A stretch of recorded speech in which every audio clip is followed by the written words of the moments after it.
شوف بحمار تلاقي هيك ابراج ابو ولا بإدلب. Evet, Humus'tayız. Burası Humus'un Halidiye mahallesi. Maalesef büyük bir yıkıntı, harabe görüyoruz.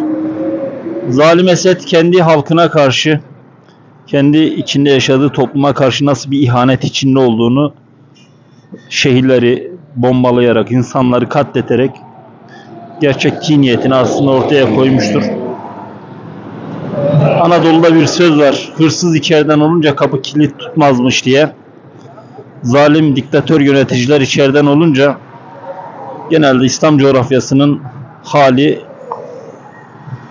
net ortada. Yani bir ihanet resmi görüyorsunuz aslında, şu anda burada yaşananları gösteriyorum.